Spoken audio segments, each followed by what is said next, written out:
A powerful queen sacrifices personal happiness to rule alone. Through intelligence and strength, she leads her nation into a golden age. In an era defined by male monarchs and rigid expectations, one woman defied them all, choosing the weight of a crown over the comfort of a private life. Elizabeth Tudor, daughter of the infamous Henry VIII and his executed second wife, Anne Boleyn, ascended to the English throne not by birthright alone, but through a crucible of political intrigue, personal danger, and sheer, unyielding will. Her early years were a masterclass in survival. Declared illegitimate after her mother's fall from grace, she was shuttled between royal households, a pawn in the dangerous games of court. She witnessed the turbulent reigns of her half-brother, Edward VI, a zealous Protestant, and her half-sister, Mary the a fervent Catholic whose persecution of Protestants earned her the name Bloody Mary.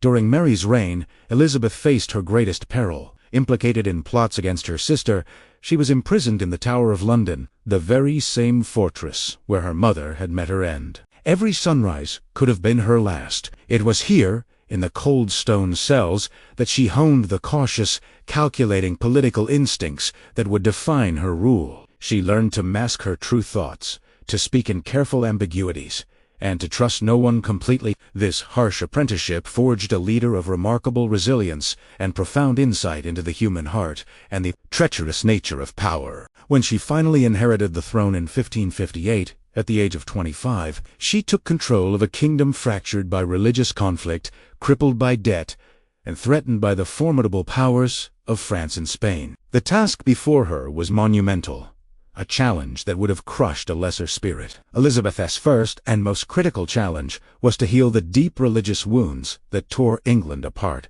Her predecessor, Mary I, had violently attempted to drag the nation back to Roman Catholicism, burning hundreds of Protestants at the stake. This had created a climate of fear and resentment. Elizabeth, a Protestant herself, but a pragmatist above all, understood that forcing a single religious doctrine upon her people would only lead to further bloodshed and civil war. She sought a middle way, a path of moderation known as the Elizabethan religious settlement. Established through the Act of Supremacy and the Act of Uniformity in 1559, this compromise re-established the independent Church of England, with the monarch as its supreme governor, a title deliberately chosen to be less provocative to Catholics than her father's supreme head. The doctrine blended Protestant theology with traditional Catholic rituals, creating a church that was Protestant in belief, but familiar in practice. While it did not satisfy the most extreme Puritans or the most devout Catholics, it provided a framework for stability and a foundation for a unified national identity. It was a political masterpiece, demonstrating her sophisticated understanding that peace was more valuable than theological purity. She famously declared that she had no desire to make windows into men's souls, a revolutionary sentiment in a time of brutal religious persecution. This policy of tempered tolerance allowed England to slowly mend its divisions, fostering a sense of shared Englishness that transcended a person's private faith. As a female ruler in a patriarchal world, Elizabeth's greatest personal and political dilemma was the question of marriage. From the moment she took the throne, her council, her parliament, and the courts of Europe pressured her to marry and produce an heir. A royal marriage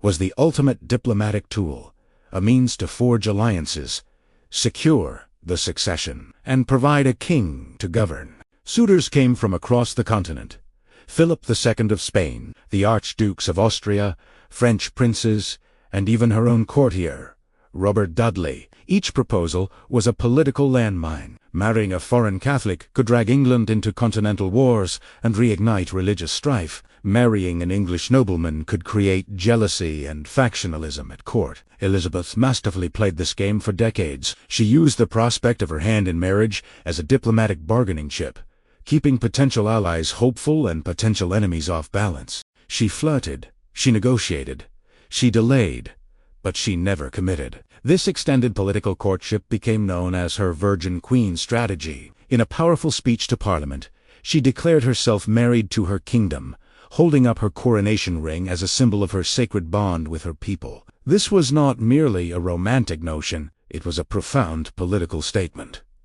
By remaining unmarried, she retained her autonomy. She would not be subservient to a husband, nor would England be subservient to a foreign power. She transformed what society saw as a woman's weakness or unmarried status into her greatest political strength. Her identity became fused with that of the state itself, a virgin queen dedicated solely to the welfare of her realm. This sacrifice of personal companionship for political independence cemented her authority and created a powerful, enduring mythos. Freed from the distractions of marriage and the influence of a consort, Elizabeth focused her formidable intellect on governing. She was no figurehead. She was intimately involved in every aspect of her administration. She surrounded herself with a small, exceptionally capable group of advisors, most notably William Cecil, Lord Burleigh, her chief minister for 40 years. Their relationship was one of mutual respect and tireless collaboration. While she valued their counsel, the final decision was always hers. She was famously frugal, inheriting a bankrupt nation and despising debt. She slashed royal expenses, reformed the currency, and encouraged new trade ventures, slowly but surely restoring England's financial stability. Her reign saw the dawn of England as a major maritime and commercial power. She sponsored explorers and privateers like Sir Francis Drake and Sir Walter Raleigh, who challenged Spanish dominance of the seas and the New World.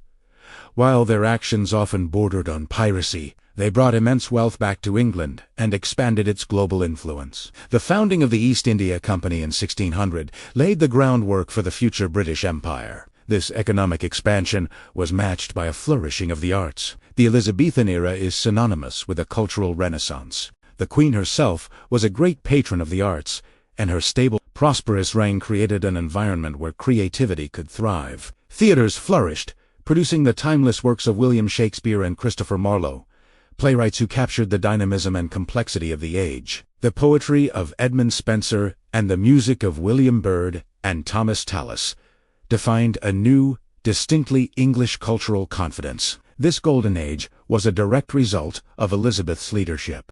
Her strength provided the security, her pragmatism, the stability, and her patronage, the encouragement for a nation to discover its own voice and potential. The ultimate test of Elizabeth's reign came in 1588 with the Spanish Armada. King Philip II of Spain, her former suitor and brother, had long seen Elizabeth as Protestant England as a heretical threat and a thorn in the side of his global ambitions. Spurred on by English privateering against his treasure fleets and Elizabeth's support for Protestant rebels in the Spanish-controlled Netherlands, Philip assembled a massive naval fleet, the Invincible Armada, to invade England, depose the Queen, and restore Catholicism. It was a moment of supreme national peril. England was a small island nation facing the might of the world's greatest superpower. As the Spanish galleons sailed for the English Channel, Elizabeth rose to the occasion with a display of leadership that would become legendary. She traveled to Tilbury to address her troops as they awaited the potential invasion. Dressed in a silver breastplate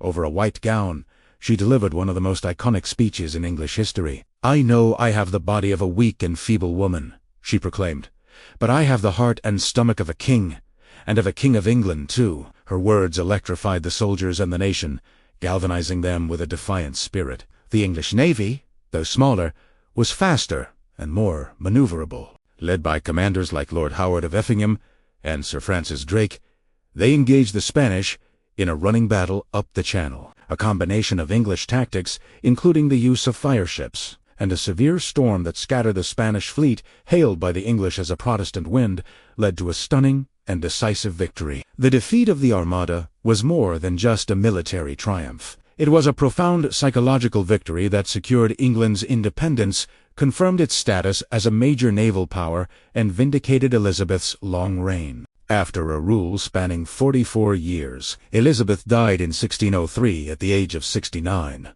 She had inherited a weak, divided country and left behind a strong, confident, and prosperous nation with a burgeoning global reach. Her legacy is not simply that of a survivor, but of a masterful political architect. She was a paradox, a woman who wielded absolute power in a man's world, a monarch who preached religious moderation in an age of fanaticism, a virgin queen who became the mother of her nation. She sacrificed the personal for the political, choosing a solitary path to ensure the stability and glory of her realm. Her intelligence, cunning, and unwavering dedication to her people allowed England to navigate the treacherous waters of the 16th century and emerge more unified and powerful than ever before. Through her singular vision and personal sacrifice, she had proven that a queen could not only rule but could preside over a golden age, setting a standard against which subsequent monarchs would be measured for centuries. A powerful queen sacrifices personal happiness to rule alone. Through intelligence and strength, she leads her nation into a golden age.